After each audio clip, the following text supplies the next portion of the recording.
Hello everyone, welcome again to our YouTube channel NK maths. आज फिर से एक नए वीडियो में आप सबका स्वागत करता हूं। और आज की वीडियो में दोस्तों मैं आपको बता दूं कि इसमें मैथ्स का पेपर नहीं बल्कि मैं जीएस का पेपर सॉल्व करने वाला हूं। एसएससी सिलेक्शन पोस्ट फेज 11 का जो पेपर हुआ था 27 जून शिफ्ट 4 में ग्रेजुएट लेवल का पेपर था। आपको पता होगा कि सिलेक्शन पोस्ट फेज 11 का जो पेपर हुआ है या सिलेक्शन पोस्ट का अगर पेपर कराती है एसएससी तो 10th 12th और ग्रेजुएट लेवल पे कराती है। तीनों अलग अलग लेवल पे परीक्षाएं आयोजित की जाती हैं। और ग्रेजुएट लेवल का पहला शिफ्ट जो लिया गया था वो 27 जून शिफ्ट 4 में ये हुआ था। और इसमें टोटल 25 क्वेश्चन मैथ्स के, 25 रीजनिंग के, 25 इंग्लिश के और 25 जीएस के पूछे गए थे। तो जीएस यानी जनरल स्टडीज के जो भी क्वेश्चन पूछे गए थे उसको मैं इस वीडियो में बाइलिंगुअल फॉर्मेट में कवर करने वाला हूँ और बहुत डिटेल में आपको हर एक क्वेश्चन समझाऊंगा। और उस क्वेश्चन से रिलेटेड जितने भी अदर फैक्ट्स हैं जो आपके एग्जाम के पॉइंट्स ऑफ व्यू से इंपॉर्टेंट हैं उनको भी मैं कवर करूंगा इस वीडियो में। तो आप ध्यान से इस वीडियो को देखें, कॉपी पेन लेकर बैठें और वीडियो को पॉज करके जहां आवश्यकता हो आप नोट्स बनाएं, लिखें। और इस वीडियो को जब आप 2-3 बार देखोगे या एक बार अगर नोट्स बना लोगे तो दोबारा वीडियो को देखने की जरूरत नहीं पड़ेगी और आप कम समय में रिवाइज कर पाओगे। और आप देखोगे कि 25 क्वेश्चन में लगभग लगभग आपको 100 क्वेश्चन के बराबर इस वीडियो में आपको सीख मिलेगी। तो डेफिनेटली आपको वीडियो को अंत तक देखना चाहिए। मैंने खुद इस वीडियो को बनाने के लिए ऑलरेडी 2 से 3 घंटे मेहनत किया है, तब जाके इसका सोल्यूशन मैंने रेडी किया है।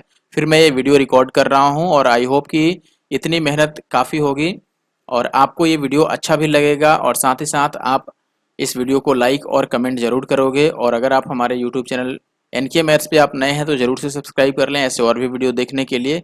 इसकी पीडीएफ आपको सेम फॉर्मेट में मिल जाएगी, ठीक है। और पीडीएफ कहाँ पर मिलेगा? टेलीग्राम ग्रुप है हम लोगों का एनके मैथ्स नंदू कुमार के नाम से, वहाँ पर मिल जाएगा। उसका लिंक भी आपको डिस्क्रिप्शन बॉक्स में मिल जाएगा जहाँ से आप हमारे टेलीग्राम ग्रुप को ज्वाइन कर सकते हैं। Let me start the video. I hope कि वीडियो आपको अच्छा लगेगा। चलिए पहले क्वेश्चन से स्टार्ट करते हैं। फर्स्ट क्वेश्चन अपने पास है, हिंदी इंग्लिश दोनों में मैंने यहाँ पे क्वेश्चन लिखा हुआ है, आपको जो इजी लगे आप पढ़ सकते हैं।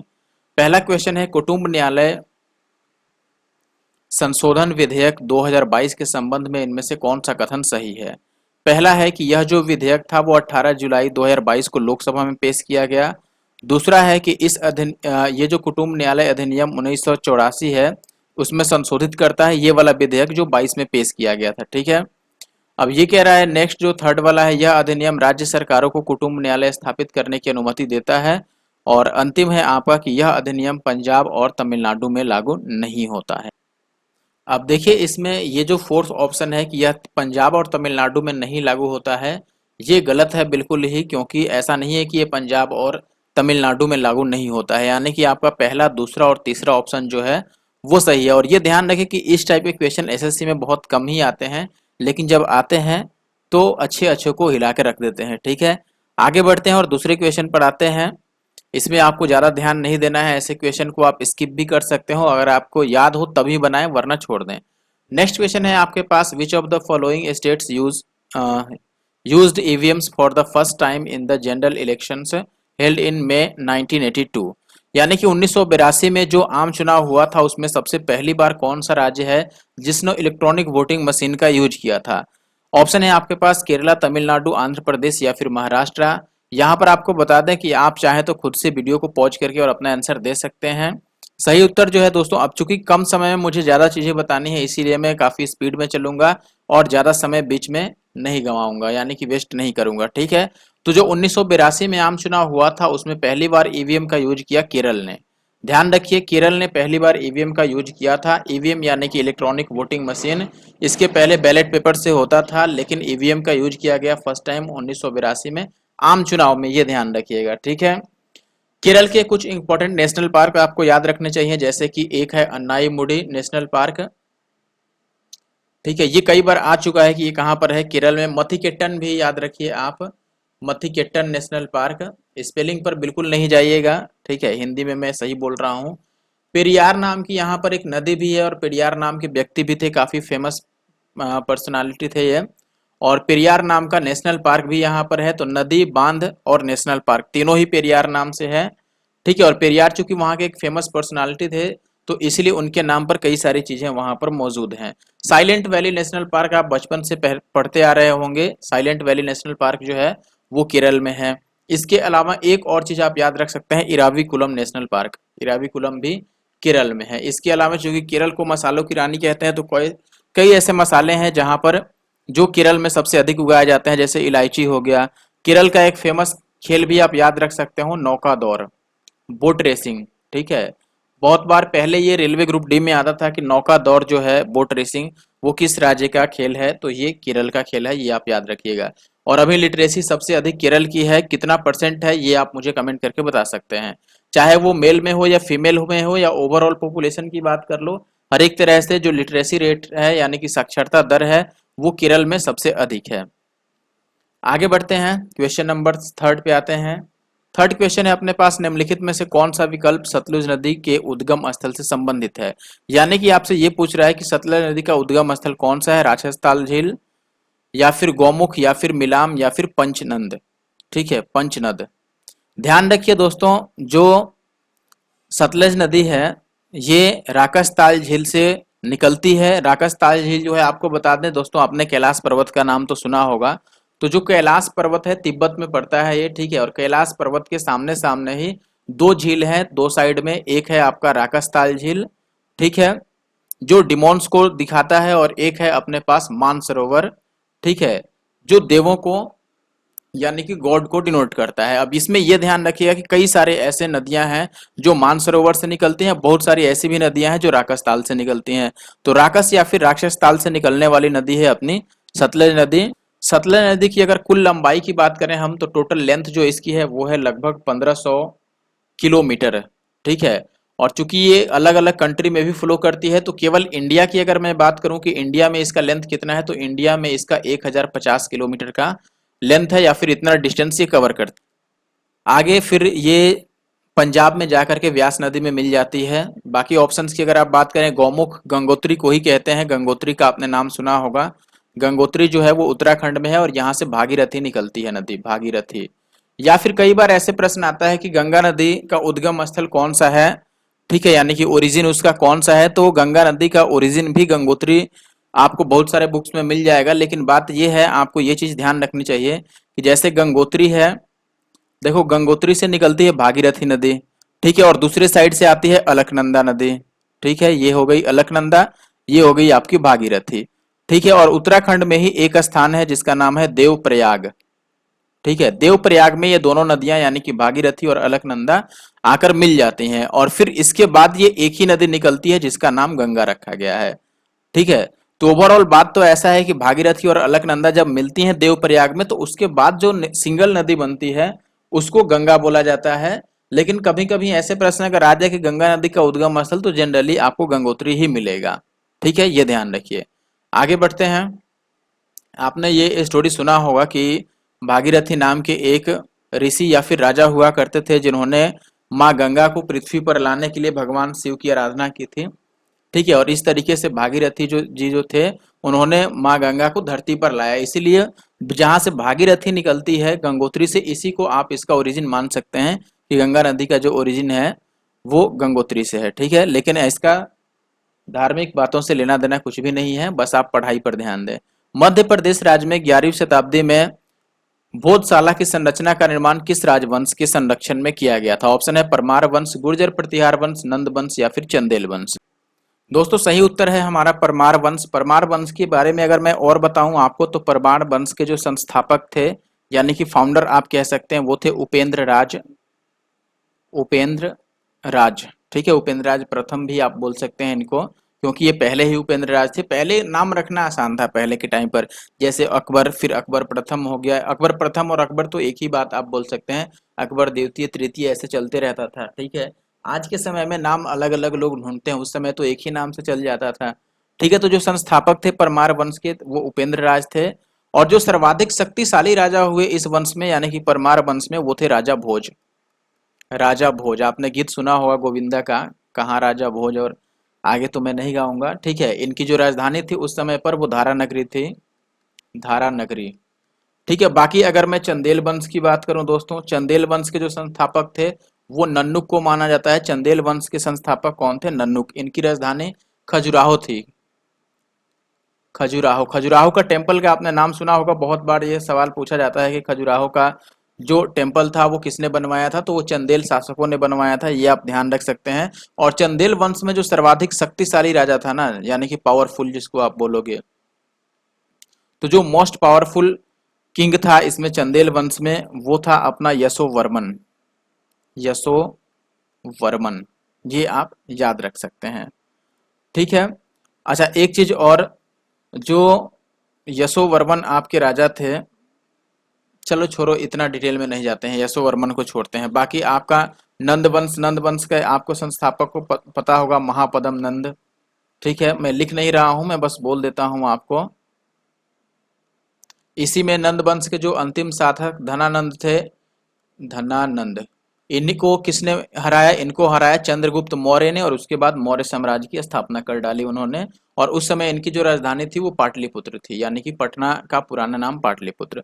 ये बहुत बार सवाल आया है कि नंद वंश के अंतिम शासक कौन थे, धनानंद।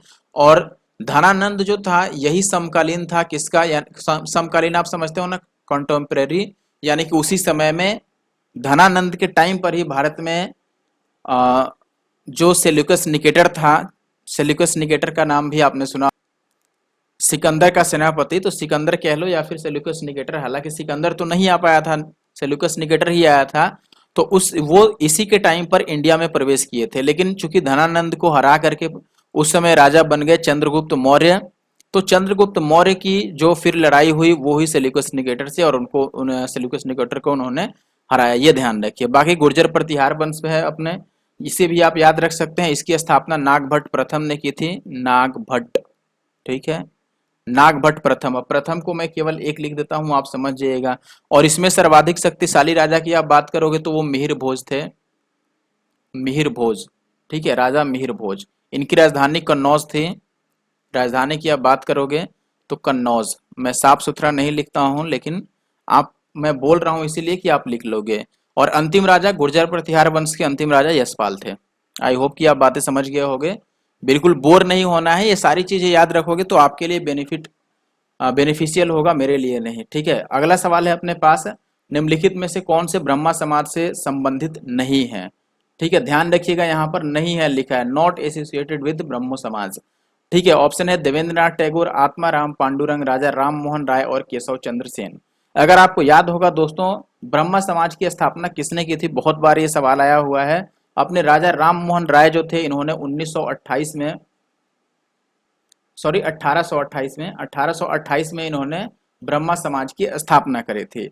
और जब इनकी मृत्यु हुई थी, तो मृत्यु के बाद जो ब्रह्मा समाज था, इसका बागडोर संभाला था केशव चंद्र सेन और देवेंद्रनाथ ठाकुर ने, या फिर टैगोर भी आप कह सकते हैं इनको, इन दोनों ने संभाला था। तो ओवरऑल बात यह है कि ब्रह्मा समाज से रिलेटेड ये तीनों लोग हैं, राजा राम मोहन राय, केशव चंद्र सेन और देवेंद्रनाथ टैगोर। जो रिलेटेड नहीं है वो है अपने आत्माराम पांडुरंग, ये ब्रह्मा समाज से संबंधित नहीं है, ये चीज आप याद रखिएगा। बाकी राजा राम मोहन राय की अगर हम बात करें तो 1833 में आगे चल के इनकी मृत्यु हुई इंग्लैंड में जाकर के।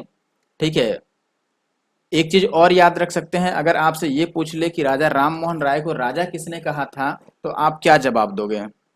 राजा राम मोहन राय को राजा कहा था, देखो राजा किसने कहा था इनको, अकबर द्वितीय ने। ठीक है, अकबर द्वितीय ने इनको राजा की उपाधि दी थी। और ऐसे ही इनको युगदूत भी कहा गया है। युगदूत किसने कहा था इनको, सुभाष चंद्र बोस ने कहा था। ठीक है, सुभाष चंद्र बोस जो थे अपने, उन्होंने इनको युगदूत कहा। और युगदूत कहने का कारण भी है, देखो सबसे पहले तो इनको भारतीय पुनर्जागरण का पिता कहा गया। जो अपने राजा राम मोहन राय थे, इनको भारतीय पुनर्जागरण का पिता कहा गया। ठीक है, क्योंकि इन्होंने आगे चल करके जैसे ब्रह्मा समाज की स्थापना करी एक, तो फिर 1829 में इन्होंने सती प्रथा का अंत किया। सती प्रथा क्या था, सती प्रथा जैसे मान लीजिए किसी कोई महिला है, उसके पति का अगर मृत्यु हो गया, तो जब उनको जलाया जाता था पति को, उसी पर पत्नी को भी जला दिया जाता था, ये था सती प्रथा। इसका अंत किया गया राजा राम मोहन राय द्वारा। और इन्होंने लॉर्ड बेंटिंग की भी सहायता ली थी, उस समय जो थे गवर्नर उनकी। ठीक है, तो सती प्रथा का अंत इन्होंने किया 1829 में, ये ध्यान रखिएगा। और लॉर्ड बेंटिक ने इनकी सहायता करी थी। अब सहायता किस तरीके से, प्रशासनिक तरीके से, क्योंकि उस समय प्रशासन उनके हाथ में था। ठीक है, तो ये चीजें आप याद रखिएगा। आगे बढ़ते हैं फिलहाल। अगला सवाल है अपने पास, स्वरोजगार को सुसाध्य। स्वरोजगार क्या मतलब क्या हुआ, स्वरोजगार का मतलब हो गया सेल्फ एम्प्लॉयमेंट, और सेल्फ एम्प्लॉयमेंट को और आसान बनाने के लिए डैश तक का, ये छोरो पढ़ते नहीं है, बहुत टेढ़ा वर्ड लग रहा है, ऐसा नहीं है कि पढ़ नहीं पाएंगे, ठीक है। मुफ्त ऋण प्रदान करने के लिए 2015 में भारत सरकार द्वारा प्रधानमंत्री मुद्रा योजना लागू किया गया था। आपको ये बताना है कि इसमें कहाँ तक लोन मिल सकता था, ठीक है। 15 लाख तक का, 20 लाख तक का, 5 लाख तक का, या फिर 10 लाख तक का। तो ध्यान रखिए 2015 में जो आपका पीएम मुद्रा योजना लाया गया था, यानी कि प्रधानमंत्री मुद्रा योजना, इसमें 10 लाख तक का लोन मिलता था, यानी कि ऑप्शन 4 जो है वो सही है। और 2015 में इसे 1 अप्रैल को लागू किया गया था, यानी कि 1 अप्रैल 2015 से ये अभियान स्टार्ट किया गया, या फिर ये स्कीम जो है वो लाया गया। और इसके तहत सेल्फ एम्प्लॉयमेंट स्टार्ट करने के लिए, सेल्फ एम्प्लॉयमेंट का मतलब जैसे आपको कोई बिजनेस स्टार्ट करना हो या कोई भी अपना सेल्फ एम्प्लॉयमेंट के लिए कुछ भी करना हो, तो उसके लिए 10 लाख रुपए का लोन मिल सकता है। ध्यान रखिएगा ये लोन है, इनाम नहीं है। अच्छा, अगला सवाल देखिए, ये कह रहा है कि for contribution to which dance the Tanjore Bala Saraswati awarded the title of Sangita Kalanidhi by Madras music academy in 1973। ठीक है, यानी कि 1973 में जो बाला सरस्वती हैं, इनको किस डांस में परफॉर्म करने के लिए संगीता कलानिधि पुरस्कार दिया गया। ठीक है, देखो अपने पास ऑप्शन है भरतनाट्यम, कथकली, कथक और मोहिनीअट्टम। एक तो कि कथकली और कथक में आप कंफ्यूज नहीं होइएगा। पहले आंसर की बात करते हैं, तो जो अपनी बाला सरस्वती हैं, इनका जो रिलेशन है वो भरतनाट्यम डांस से रहा है, और इसी में इन्होंने योगदान किया, जिसके लिए इन्हें संगीता कलानिधि उपाधि दिया गया। कब दिया गया? 1973 में। और किसके द्वारा दिया गया? ये दिया गया आपके मद्रास म्यूजिक एकेडमी द्वारा। ठीक है। अच्छा, एक चीज और याद रखिए, जैसे कथकली है अपना, कथकली कहाँ का देखो लोक नृत्य और शास्त्रीय नृत्य, यानी कि क्लासिकल डांस और फोक डांसेस में अंतर है। तो ये जो आप ऑप्शंस देख रहे हैं, ये फोक डांसेस हैं। टोटल 8 फोक डांसेस, सॉरी फोक मैं बोल रहा हूँ, क्लासिकल डांसेस पहले 8 थे, लेकिन अभी 9 हो चुके हैं। तो 9 क्लासिकल डांसेस हैं, ये आप याद रखिएगा। यानी कि शास्त्रीय नृत्य जो है भारत में वो कुल 9 है, लोक नृत्यों की तो गिनती ही हटा दो। तो कथकली की मैं बात कर रहा था। कथकली जो है ये केरल का नृत्य है, शास्त्रीय नृत्य। ठीक है। कथक जो है, अगर कली को हटा दें तो केवल कथक बचेगा, और केवल कथक जो है वो यूपी यानी कि उत्तर प्रदेश अपने योगी जी के यहाँ का है ये नृत्य। और ऐसे ही मोहिनी अट्टम की आप बात करो तो मेनली मोहिनी अट्टम तो केरल का ही है, लेकिन केरल के साथ साथ ये कर्नाटक और तमिलनाडु के कुछ हिस्से में भी ये होता है। ठीक है, आगे बढ़ते हैं। अगला प्रश्न है 2021 में भारत के जो सलामी बल्लेबाज हैं, सलामी बल्लेबाज आप समझते होंगे आई होप।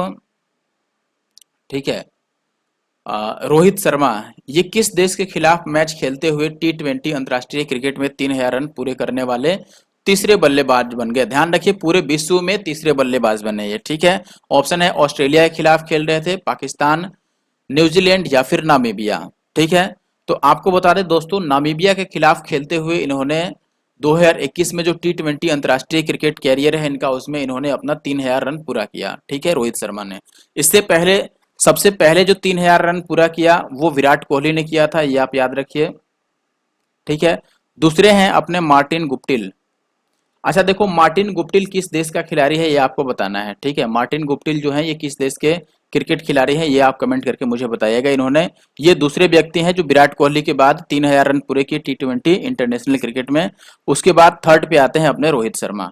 ठीक है, आगे बढ़ते हैं अब। अच्छा, अगर आपसे ये पूछता कि विराट कोहली जो थे वो किस देश के खिलाफ खेलते हुए 3000 रन पूरा किए थे, तो वो इंग्लैंड के खिलाफ खेलते हुए 3000 रन पूरा किए थे। और ऐसे ही नामीबिया के खिलाफ खेलते हुए 3000 पूरा हुआ रोहित शर्मा का।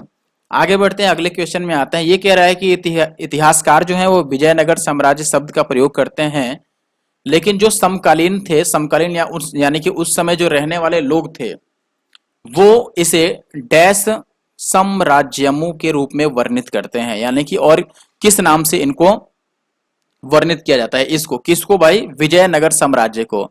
आपको याद होगा, आपने लूसेंट में बहुत बार पढ़ी होगी विजयनगर साम्राज्य के बारे में। पहले मैं आंसर पे आता हूं। ऑप्शन है अपने पास आंध्र प्रदेश, तमिल, कर्नाटक या फिर केरल। तो सही उत्तर है जो दोस्तों वो है कर्नाटक। कर्नाटक साम्राज्यमु के रूप में वर्णित किया जाता है, क्योंकि विजयनगर साम्राज्य जो है वो कर्नाटक और केरल के आसपास के इलाकों में ही, मेनली तो ये आंध्र प्रदेश के इलाके में था, लेकिन कर्नाटक में भी इसका कुछ हिस्सा था। तो उस समय कर्नाटक साम्राज्यमु के नाम से इसे वर्णित किया गया है। ठीक है। लेकिन इतिहासकारों ने इसका नाम रख दिया विजयनगर साम्राज्य। और विजयनगर साम्राज्य की स्थापना आपने बहुत बार पढ़ी होगी। दो बहुत ही चर्चित भाई हैं जिनमें से एक का नाम है हरिहर और दूसरा है भाई बुक्का।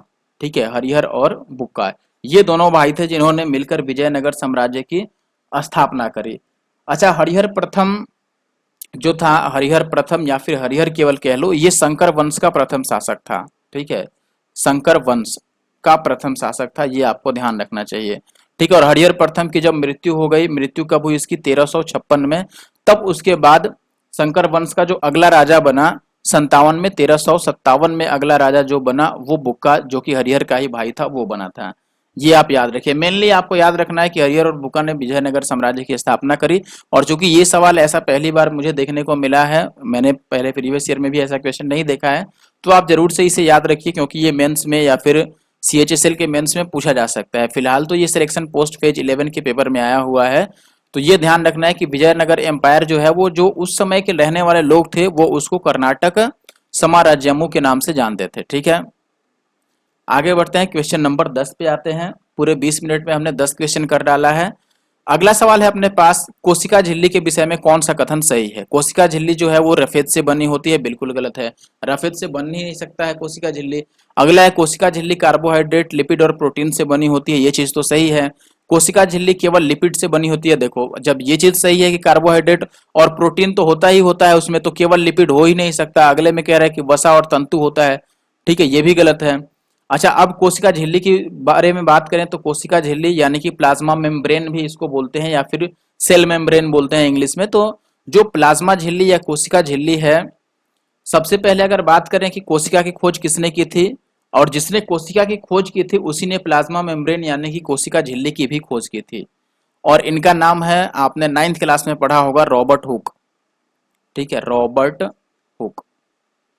ठीक है, 9th क्लास में ये फर्स्ट चैप्टर ही आपको बायोलॉजी में मिल जाएगा। ठीक है, तो रॉबर्ट हुक जो थे, इन्होंने 1665 में पहले कोशिका की खोज की थी, या फिर कोशिका को देखा था, इसका नाम रखा था, ये चीज ध्यान रखिए। बाकी कई चीजें सेल में ऐसी होती हैं जो, जैसे कि प्लांट सेल में होती हैं लेकिन एनिमल सेल में नहीं होती। तो जो कोशिका झिल्ली है यानी कि जो सेल मेम्ब्रेन है, ये ध्यान रखिएगा, ये दोनों ही प्रकार के सेल में होता है। यानी कि ये जंतुओं की कोशिकाओं में भी होता है और ये पौधों की कोशिकाओं में भी मौजूद होता है। तो ये ऐसा चीज है जो दोनों में मौजूद रहता है। बाकी बात करें कि सेल के हम स्टडी को क्या कहते हैं, तो ये आपके इंग्लिश में भी आता है, स्टडी ऑफ सेल, जीएस में तो आता ही है। तो स्टडी ऑफ जो सेल है इसको हम बोलते हैं साइटोलॉजी। ठीक है, क्या बोलते हैं दोस्तों, साइटोलॉजी, ये याद रखना है। आगे बढ़ते हैं। अब अगला सवाल है, देखो ये हिंदी में नहीं लिखा है, मैं बता देता हूं आपको। ये कह रहा है कि who among the following was regarded as the father of modern dance in India. यानी कि भारत में आधुनिक नृत्य का पिता किसे माना जाता है। भारत में आधुनिक नृत्य का पिता किसे माना जाता है। ऑप्शन है आपके पास, ये सारे ऑप्शंस लिखे गए हैं, राजा रेड्डी है, पंकज चरण दास है और कुंचू कुरुप, और थर्ड ऑप्शन है उदय शंकर। तो जो सही आंसर है अपना वो उदय शंकर है। उदय शंकर जी को इंडिया में आधुनिक नृत्य का जनक या फिर पिता माना जाता है, ये आप याद रखिएगा। अगला सवाल है, हिंदुस्तानी शास्त्रीय गायक भीमसेन जोशी, इन ये भी काफी प्रचलित व्यक्ति हैं, आपने सुना होगा, थे हालांकि। ठीक है, तो इनको निम्नलिखित में से किस घराने से ये संबंधित थे, ये आपको बताना है।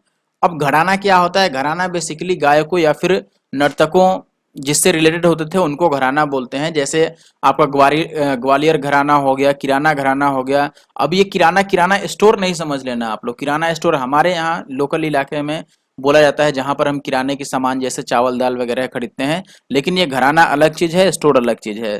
ठीक है, वैसे ही आपका रामपुर सहसमा घराना, आगरा घराना, ठीक है, लखनऊ घराना आपका आता है, जयपुर घराना आता है। तो ऐसे ही कई सारे घराने होते हैं। तो जो भीमसेन जोशी थे ये किराने घराने से संबंधित थे, यानी कि जो सही आंसर है वो है किराना घराना। बाकी ये शास्त्रीय गायक थे, ऐसे भी सवाल आ सकता है कि भीमसेन जोशी क्या थे। तो शास्त्रीय गायक थे ये, नर्तक जैसे ऑप्शन में दे सकता है, या फिर बांसुरी वादक, ठीक है, सितार वादक। तो ये जो थे ये शास्त्रीय गायक थे, ये आपको याद रखना है। और ये बहुत ही प्रख्यात विख्यात व्यक्ति थे, क्योंकि जो भीमसेन जोशी हैं अपने जोशी जी, इनको देखो मैं आपको बताऊं तो इनको भारत रत्न मिला हुआ है 2008 में। 2008 में इनको मिला भारत रत्न। ठीक है, इससे पहले, अब चूंकि आपको ये पता होगा कि भारत रत्न मिलने से पहले ये जरूरी होता है कि पद्म विभूषण वगैरह मिल गया हो, तो इनको पद्म विभूषण भी मिला हुआ था 1999 में। 1999 में इनको पद्म विभूषण मिला हुआ था, ये चीज ध्यान रखिएगा। और इससे पहले 1976, अभी देखिए गिनते जाइए, बहुत सारा है, मैं वही चीजें लिख रहा हूं जो आपके एग्जाम में आ सकता है। 1976 में इनको संगीत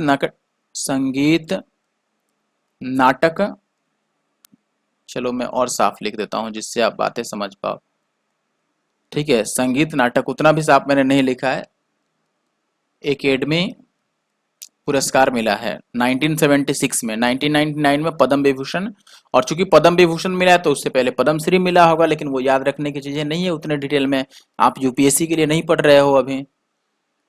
2008 में इनको मिला था भारत रत्न, ये चीजें याद रखिए। और इनके गुरु का अगर नाम पूछा जाए कि भीमसेन जोशी के जो गुरु थे वो कौन थे, तो इनके गुरु का नाम था सवाई गंधर्व, ठीक है, सवाई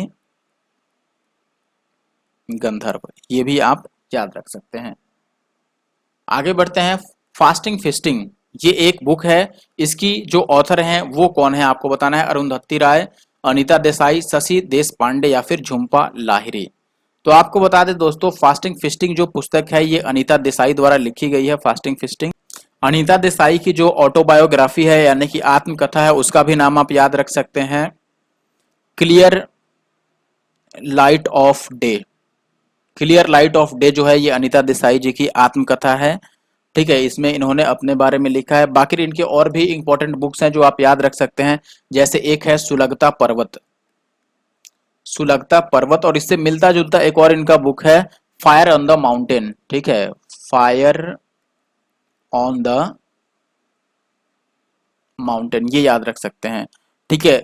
बाकी और भी कई किताबें हैं जो आप याद रख सकते हैं, लेकिन अब देखो जैसे अरुंधति राय हैं, इनकी भी कई सारे पुस्तकें हैं जो आपको याद रखनी चाहिए, और बहुत बार इनकी बुक आई भी है। जैसे जो एक फेमस बुक है वो है the God of small things, the God of small things, ये बहुत बार आ चुका है। The God of small things के राइटर कौन है, ये अरुंधति रॉय की है, ठीक है। बाकी झुम्पा लाहिरी जो हैं, झुम्पा लाहिरी भी एक राइटर हैं, इनके बारे में भी अगर हम बात करें तो इनकी भी एक फेमस बुक आप याद रख सकते हैं, द नेम सेक, बहुत बार ये पूछा गया है, और जितने भी आपको स्टैटिक जीके की बुक है वहां पर मिल जाएगी। तो झुम्पा लाहिरी की जो एक फेमस पुस्तक आप याद रख सकते हैं वो है द नेम सेक, ठीक है। आगे बढ़ते हैं, अब अगला प्रश्न है, मार्च 2021 में निम्नलिखित में से किस राज्य में निर्यात, देखियो मार्च 2021 के अनुसार यानी कि मार्च 2021 तक किस राज्य में निर्यात प्रसंस्करण क्षेत्र नहीं है, यानी कि एक्सपोर्ट प्रोसेसिंग जोन नहीं है, ठीक है, जहां पर एक्सपोर्ट प्रोसेसिंग जोन जो होता है वो कौन से राज्य में नहीं है, तमिलनाडु में, बिहार में, गुजरात में या पश्चिम बंगाल में। तो जो सही उत्तर है वो है बिहार, ये आप याद रखिए। बाकी अगर बात करें तो बिहार में अभी जो सीएम है वो नीतीश जी हैं, अपने नीतीश कुमार। गवर्नर की अगर आप बात करो, गवर्नर यानी कि राज्यपाल, तो ये हैं राजेंद्र, मैं लिख देता हूं यहां पर, ठीक है। और पश्चिम बंगाल में तो ममता बनर्जी की सरकार है, आपको पता होगा। और अगर यहाँ के गवर्नर की बात करो तो सीवी आनंद बोस हैं, सीवी आनंद, एंड मैंने लिख दिया बोस, ठीक है, बॉस नहीं बोस, ध्यान रखिएगा। गुजरात की बात करें आप, विजय रूपानी बहुत पहले हुआ करते थे, अभी भूपेंद्र भाई पटेल हैं, भूपेंद्र भाई पटेल, ये सीएम है यहाँ के, इनको गवर्नर मत समझ लेना, ठीक है। अगर गवर्नर चाहिए तो गवर्नर आचार्य देवव्रत हैं, आचार्य देवव्रत, ठीक है। मैं आराम आराम से इसीलिए बोल रहा हूँ ताकि गलत नहीं हो, ठीक है, यानी कि मैं लिखने में भले ही कुछ भी लिख दूं लेकिन आपको पढ़ने में सही पढ़ना है। तमिलनाडु की भी अब लिख ही लो, अगर इतना याद कर लिए तो। हालांकि ये चीजें बदलते रहने वाली हैं, लेकिन फिर भी ये आती हैं। जैसे तमिलनाडु के जो सीएम है M.K. स्टालिन है, ठीक है, M.K. स्टालिन। और अगर गवर्नर की बात करूं तो गवर्नर का बहुत अच्छा नाम है यहाँ पर, जो आप कभी भूल नहीं पाओगे, तमिलनाडु की मैं बात कर रहा हूँ, ठीक है, R.N. रवि, R.N. रवि, आसान नाम है, याद रखने योग्य है। अगला सवाल है, 2011 की जनगणना के अनुसार किस केंद्र शासित प्रदेश की पुरुष साक्षरता दर सबसे अधिक है। मुझे याद है कि किसी सवाल में मैंने इसी वीडियो में आपको बताया था कि जो पुरुष साक्षरता दर है या फिर महिला साक्षरता दर है या ओवरऑल जो साक्षरता दर है वो सबसे अधिक केरल का है। लेकिन अभी अगर मैं बात करूं कि केंद्र शासित प्रदेश के बारे में ये बोल रहा है, यानी कि जो यूनियन टेरिटरीज हैं उनमें सबसे अधिक जो हाईएस्ट मेल लिटरेसी रेट है 2011 सेंसस के अकॉर्डिंग, वो कौन सा है? ऑप्शन है अंडमान निकोबार, दिल्ली, पुडुचेरी या फिर लक्षद्वीप। तो आपको बता दें दोस्तों, लक्षद्वीप जो है वो ओवरऑल भी लिटरेसी रेट में आगे है। अगर आप यूनियन टेरिटरी की बात करो तो यूनियन टेरिटरी में जो सर्वाधिक साक्षरता वाला केंद्र शासित प्रदेश है वो लक्षद्वीप है, जहां ओवरऑल 91.8% का लिटरेसी रेट है ओवरऑल, यानी कि महिला और पुरुष मिला के। और अलग अलग भी बात करो तो महिलाओं में भी सबसे अधिक लिटरेसी रेट लक्षद्वीप की है यूनियन टेरिटरीज में, और पुरुषों में भी लक्षद्वीप की है। और केवल अगर स्टेट्स की बात कर लो आप और केंद्र शासित प्रदेश भी मिला लो तो केरल सबसे आगे हो जाता है। लेकिन केरल को हटा दें अगर, यानी कि राज्यों को हटा दें, केवल हम बात करें यहाँ पर केंद्र शासित प्रदेशों की, तो लक्षद्वीप का लिटरेसी रेट जो है साक्षरता दर वो सबसे अधिक है। अच्छा, अगर सबसे कम पूछे कि केंद्र शासित प्रदेशों में सबसे कम किसका लिटरेसी रेट है, सबसे कम साक्षरता दर किसका है, तो ये है दादरा नागर हवेली का, दादरा एवं नगर हवेली। इनका जो लिटरेसी रेट है वो 76.2% के करीब करीब है। और ओवरऑल अगर राज्यों में हम बात करें सबसे कम लिटरेसी रेट किसका है, तो बिहार का होगा। सबसे कम जो साक्षरता दर है वो बिहार का है। बाकी आप लक्षद्वीप के बारे में एक दो चीजें याद रख सकते हैं, जो यहाँ जैसे यहाँ के जो एडमिनिस्ट्रेटर है, प्रशासक हैं, वो श्री प्रफुल्ल पटेल हैं, प्रफुल्ल, ठीक है, पटेल। और यहाँ पे गवर्नर भी हैं, सॉरी, गवर्नर और प्रशासक एक ही चीज हुआ, ये ध्यान रखिएगा आप। एक चीज और याद रख सकते हैं कि यूनियन टेरिटरीज में दो ही ऐसी यूनियन टेरिटरी हैं जहां पर सीएम भी होते हैं और गवर्नर भी होते हैं। या फिर बाकी के जितने भी यूनियन टेरिटरी हैं, जैसे लक्षद्वीप हो गया, अंडमान निकोबार हो गया आपका, यहाँ पर क्या है कि एक ही प्रशासक होता है, उसी को आप गवर्नर बोल सकते हैं, राज्यपाल बोल सकते हैं या प्रशासक बोल सकते हैं, एडमिनिस्ट्रेटर, ठीक है। लेकिन पुडुचेरी और दिल्ली, देखो दिल्ली और पुडुचेरी दो ऐसा यूनियन टेरिटरी है जहां पर सीएम और गवर्नर दोनों होते हैं, ठीक है। जैसे दिल्ली में अरविंद केजरीवाल जी हैं सीएम, वैसे ही पुडुचेरी में भी सीएम कौन से हैं अपने, एन रंगास्वामी, एन रंगास्वामी, ये याद रख लीजिए, ठीक है। आगे बढ़ते हैं अब।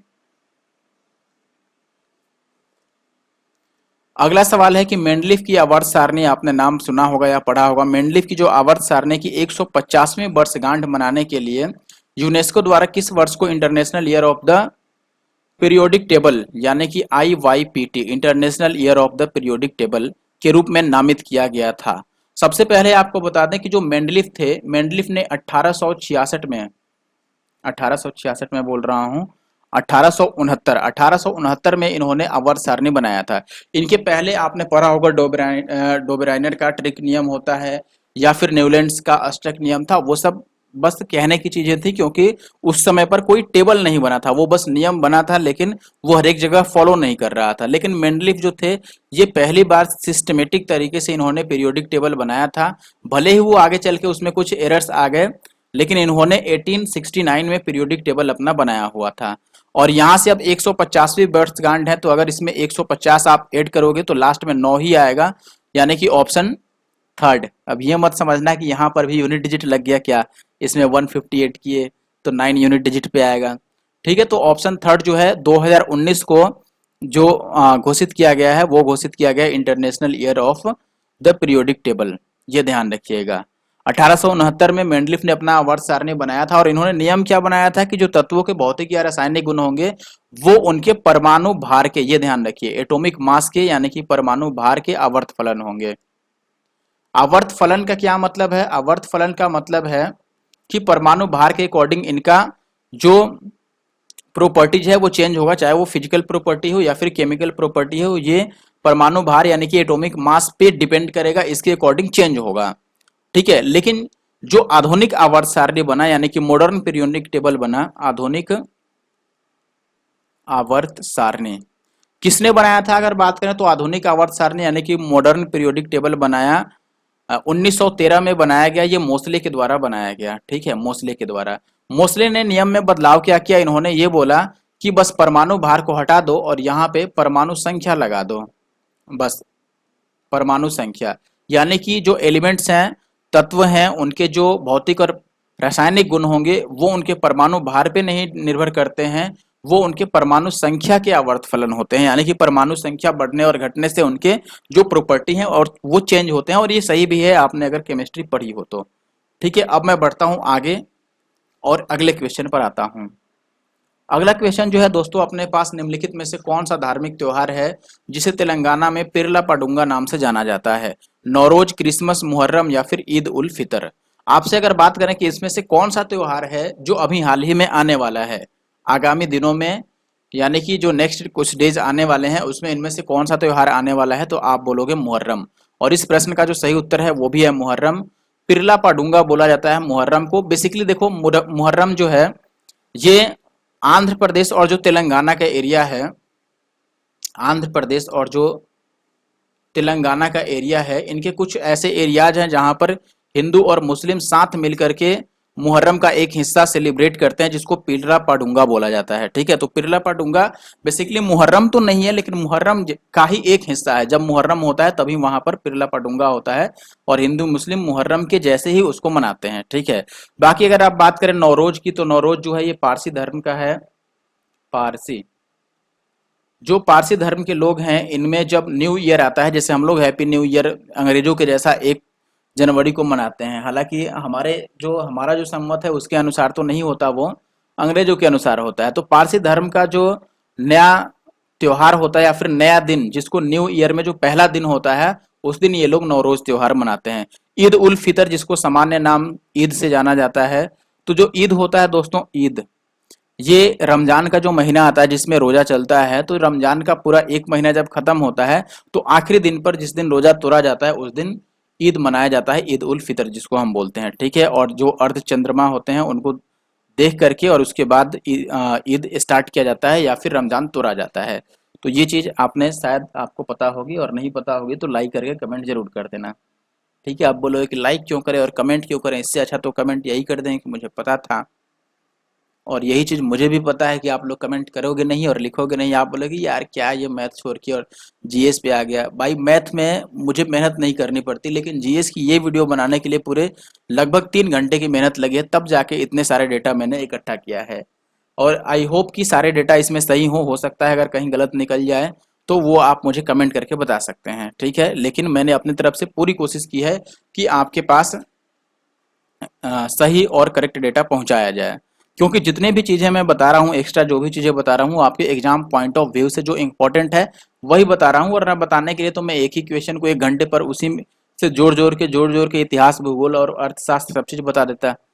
ठीक है, देखो जैसे यही सवाल है, इसमें कुछ नहीं बताऊंगा, बस आंसर बताऊंगा। स्तरीकृत रेत, स्तरीकृत क्या होता है? जो लेवल वाइज होता है, जैसे मान लो कि ये एक लेवल हो गया रेत का, फिर इसके नीचे ये दूसरा लेवल हो गया, फिर तीसरा, तो अलग अलग जो लेवल होते हैं रेत का उसको ये बोल रहा है। ठीक है, स्तरीकृत रेत। और बजरी की एक लंबी विपर्सी कटक को किस रूप में जाना जाता है? जैसे मान लो मैं आपसे पूछूं कि ग्लेशियर, जैसे मान लो बर्फ का जमा हुआ ये ग्लेशियर है पहाड़ पे, अब यहाँ से जब बर्फ पिघल के चलता है तो ये अपने साथ मिट्टी के टुकड़े, बालू के टुकड़े, कंकर पत्थर ये सब लेके आता है, और ये सब एक जगह इकट्ठा करता है, जिसको आप जलोढ़ के नाम से भी जानते हैं। तो उसी टाइप का ये कुछ है कि ये जब एक स्तरीकृत रेत बन जाता है, यानी कि स्तर वाइज लेवल वाइज रेत बन जाता है, और ठीक है, तो उसको हम बोलते हैं एस्कर। ठीक है, एस्कर बोला जाता है। आगे बढ़ते हैं अब। निम्नलिखित में से किस खेल प्रतियोगिता में सैयद मुश्ताक अली ट्रॉफी दी जाती है? ठीक है, ऑप्शन है अपने पास फुटबॉल, बैडमिंटन, हॉकी या फिर क्रिकेट। आपको बता दें दोस्तों, जो सैयद मुश्ताक अली ट्रॉफी दी जाती है ये क्रिकेट में दी जाती है। क्रिकेट के बाकी अन्य ऐसे इंपॉर्टेंट ट्रॉफी, जैसे आप सीके नायडू याद रख सकते हैं। सीके नायडू जो ट्रॉफी है वो क्रिकेट की है। रणजी ट्रॉफी तो आप जानते ही हो। एक कूच बिहार ट्रॉफी भी होता है, कूच बिहार ट्रॉफी, ये भी आपका क्रिकेट का ही है, क्रिकेट से रिलेटेड है। नेहरू कप है अपना, देवधर ट्रॉफी है, ये सब आप याद रख सकते हो क्रिकेट के लिए। ठीक है, रणजी तो सब लोग जानता है।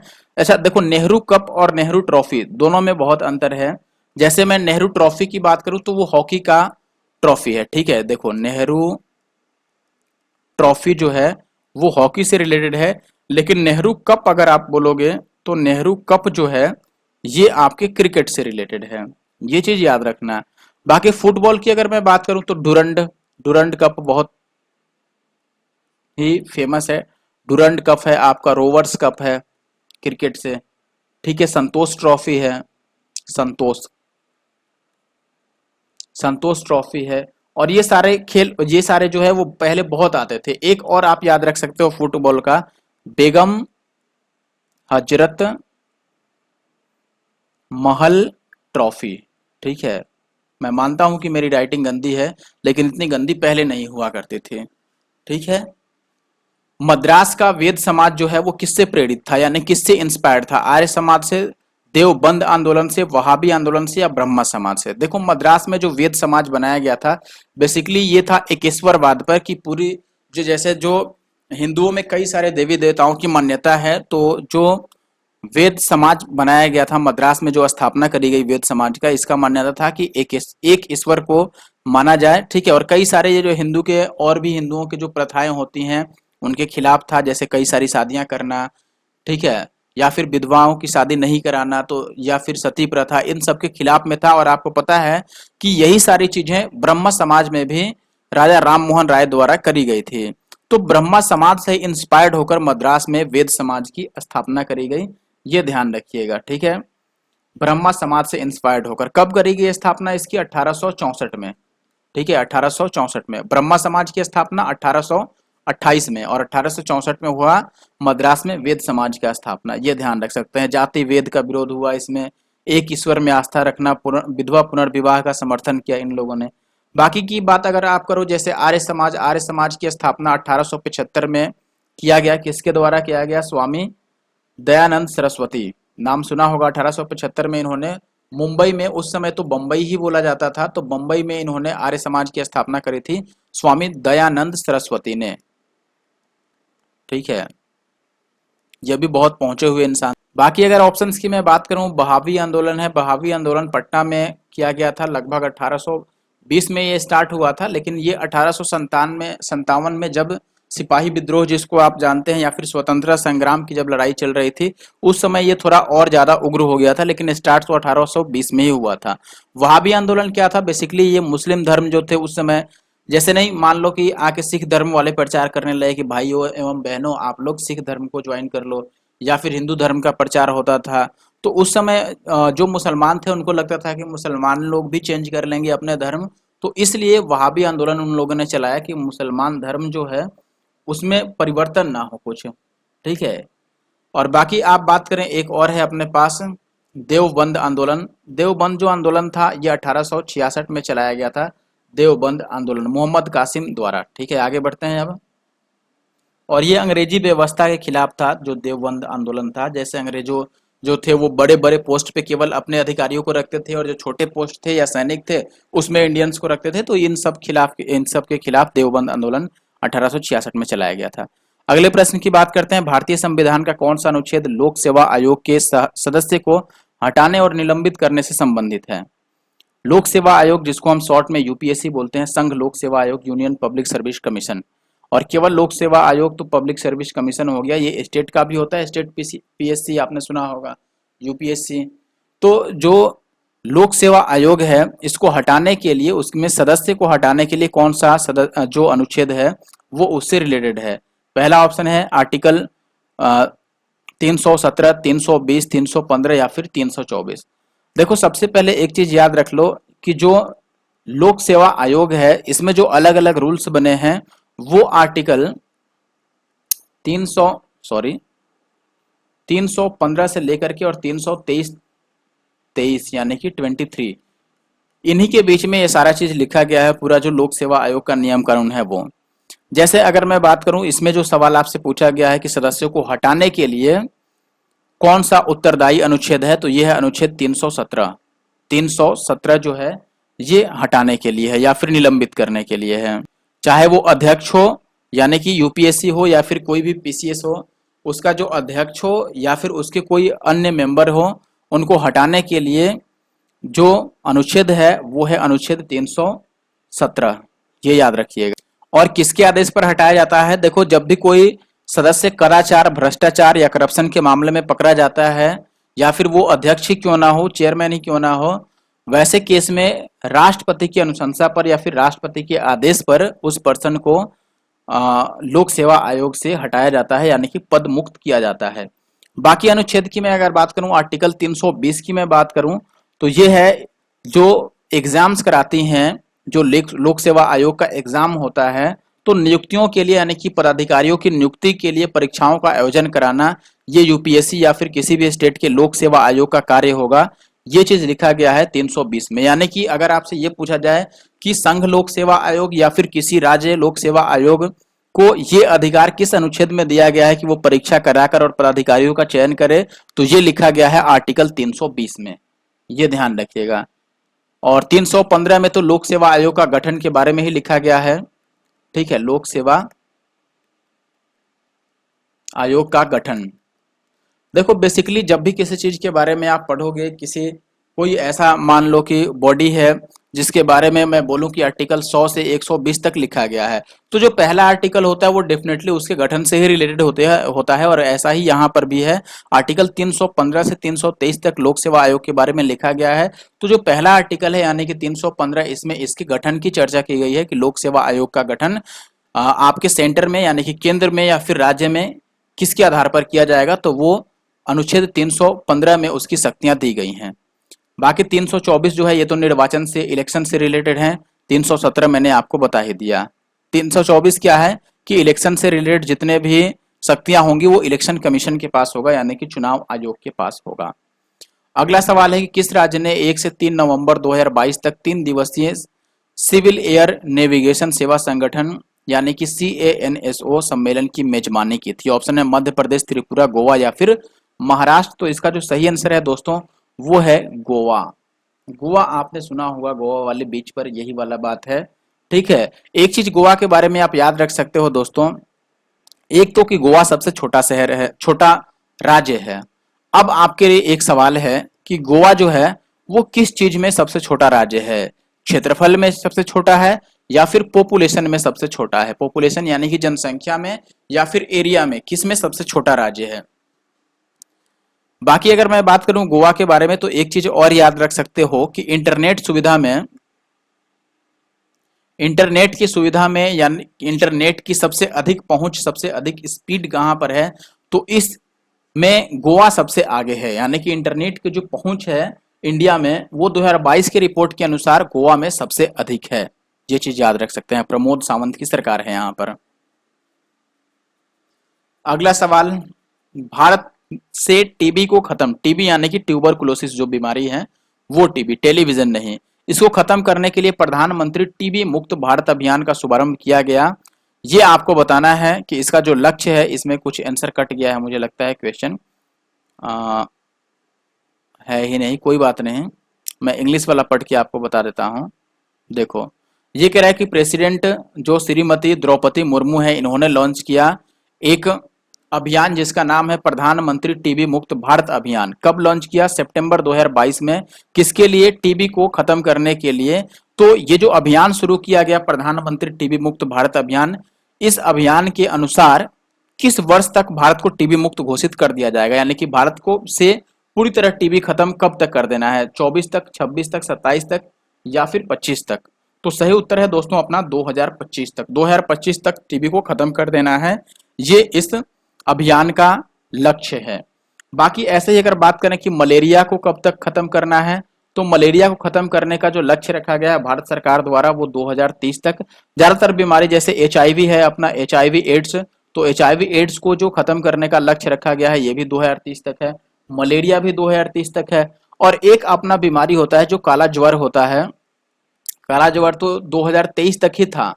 हालांकि WHO ने काला ज्वर को WHO जो वर्ल्ड हेल्थ ऑर्गेनाइजेशन है, इन्होंने जो अपना रखा है काला ज्वर को खत्म करने के लिए टारगेट, वो रखा है 2030 तक, लेकिन भारत तो 2023 तक ही रखा था।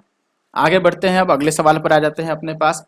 अगला यानी कि क्वेश्चन नंबर 24 है, पैंथेरा टाइग्रिस। पैंथेरा टाइग्रिस एक प्रजाति है, ये बताना है कि विश्व में एकमात्र कौन सा मैनग्रोव है जहां पर पैंथेरा टाइग्रिस पाया जाता है? ऑप्शन है मोलाई वन, सरंडा वन या फिर अबूझ मार वन या फिर सुंदरबन। आपको बता दें मैनग्रोव आपने पढ़ा होगा, मैनग्रोव सुंदरबन है और सुंदरबन ही इस प्रश्न का सही उत्तर है। सुंदरबन की बात करें तो सुंदरबन का जो ज़्यादा हिस्सा है वो बांग्लादेश में है, बांग्लादेश। और इसका हिस्सा भारत के पश्चिम बंगाल में भी है, फिर अंडमान निकोबार में भी इसका कुछ हिस्सा है। तो भारत, बांग्लादेश, अंडमान निकोबार, इन यहाँ तक फैला हुआ है सुंदरबन। और सुंदरबन को मैनग्रोव के नाम से जाना जाता है, ये पहले भी आपने बहुत जगह पढ़ा होगा। हालांकि ऐसा नहीं है कि मैनग्रोव केवल सुंदरबन ही है, मैनग्रोव और भी होते हैं, दुनिया में और भी हैं, ठीक है। बाकी सुंदरबन के बारे में एक चीज याद रख सकते हो कि जो रॉयल बंगाल टाइगर होते हैं, इनका भी आवास, यानी कि ये भी कहाँ पर पाए जाते हैं, सुंदरबन में। रॉयल बंगाल टाइगर्स ये भी सुंदरबन में ही पाए जाते हैं। और सुंदरबन जो है ये भारत का भारत बोल रहा हूँ, दुनिया का सबसे बड़ा मैनग्रोव है, ये याद रखिएगा, ठीक है। दुनिया का सबसे बड़ा मैनग्रोव कौन सा है, सुंदरबन, ठीक है, ये आपको याद रखना है। बाकी अगर मैं बात करूं इसमें और कुछ जानकारी, तो आप मोलाई फॉरेस्ट के बारे में याद रख सकते हैं, मोलाई वन, ठीक है। मोलाई वन जो है बेसिकली ये असम में है। असम में एक जिला है माजुली, माजुली द्वीप का भी आपने नाम सुना होगा, भारत में एकमात्र नदी द्वीप है माजुली, और ये ब्रह्मपुत्र नदी पर स्थित है। और माजुली जो जिला है, इसी जिले में मोलाई वन पाया जाता है, और ये भी ब्रह्मपुत्र नदी के आसपास ही है, या फिर ब्रह्मपुत्र नदी में ही है, ये ध्यान रख सकते हैं, आप याद रख सकते हैं। तो माजुली से मोलाई, ये आप कुछ इस तरीके से याद रख सकते हैं, ठीक है। और जो मोलाई फॉरेस्ट है ये किसका आवास है, यानी कि यहाँ पर कौन से, जैसे मैंने बोला कि सुंदरबन जो है ये रॉयल बंगाल टाइगर्स का आवास है, वैसे ही मोलाई फॉरेस्ट जो है वो भारतीय जो एक सींग वाले गेंडे होते हैं ना, आपने पढ़ा होगा, तो ये गेंडों के लिए, यानी कि राइनो के लिए ये आवास है उनका। आगे बढ़ते हैं और आखिरी प्रश्न पर आ चुके हैं। गुप्त साम्राज्य के प्रसिद्ध जो एक स्रोत है प्रयाग प्रशस्ति, इसको किस रूप में जाना जाता है? और हालांकि प्रयाग प्रशस्ति के रूप में ही जाना जाता है दूसरे शिलालेख को। ऑप्शन है आपके पास, लखनऊ का स्तंभ शिलालेख, या फिर अहमदाबाद स्तंभ शिलालेख, इलाहाबाद, या फिर बिठूर। देखो इसको याद रखने का एक आसान तरीका है आपके पास, जो नाम क्या है इसका, वो क्या है, प्रयाग प्रशस्ति। और प्रयागराज भी आपने नाम सुना होगा, जो प्रयागराज है वो इलाहाबाद का नया नाम है। क्या इलाहाबाद का नया नाम ही तो प्रयागराज है। तो इससे आप याद रख सकते हो कि जो प्रयाग प्रशस्ति है ये इलाहाबाद स्तंभ शिलालेख को ही कहा जाता है प्रयाग प्रशस्ति, ठीक है। प्रयाग प्रशस्ति किसका है, इलाहाबाद का, प्रयागराज से, इसको आप याद रख सकते हो। अच्छा, इलाहाबाद स्तंभ जो शिलालेख है ये समुद्रगुप्त के समय में बना था। समुद्रगुप्त गुप्त वंश के एक प्रमुख शासक थे, जिनको भारत का नेपोलियन भी कहा जाता है, समुद्रगुप्त, ठीक है, इन्हें भारत का नेपोलियन भी कहा जाता है। तो समुद्रगुप्त के एक दरबारी कवि थे हरिसेन, ठीक है। तो जो हरिसेन जी थे इन्होंने ही इसकी रचना करी थी इलाहाबाद स्तंभ शिलालेख की। और इस शिलालेख में समुद्रगुप्त ने स्वयं को बोला था कि भाई जैसे कुबेर होता है, कुबेर क्या होता है, धन के जो देवता हैं उनको हम कुबेर देवता मानते हैं, ठीक है। हिंदू धर्म में जो धन के देवता होते हैं, धन की देवी लक्ष्मी देवी होती हैं, लेकिन जो धन के देवता होते हैं वो कुबेर जी महाराज हैं अपने, ठीक है। तो जो कुबेर का दरबार होता था उसी टाइप का दरबार इन्होंने, समुद्रगुप्त ने इस शिलालेख में अपने लिए लिखवाया था कि कुबेर के दरबार जैसा ही मेरा दरबार है, यानी कि उतना खजाना, उतना पैसा, उतना धन इनके पास है, ठीक है। तो इस वीडियो में बस इतना ही, बहुत ज़्यादा मैंने नहीं बताया, बहुत कम भी नहीं बताया, आपके एग्जाम के पॉइंट ऑफ व्यू से जितना आवश्यक था मैंने बताया। और भी कई चीज़ें बता सकते थे, और आगे फिर ऐसे ही जब दूसरी वीडियो आएगी जीके की तो उसमें मैं ऐसे ही और भी सारी चीज़ें आपके लिए कवर करूंगा।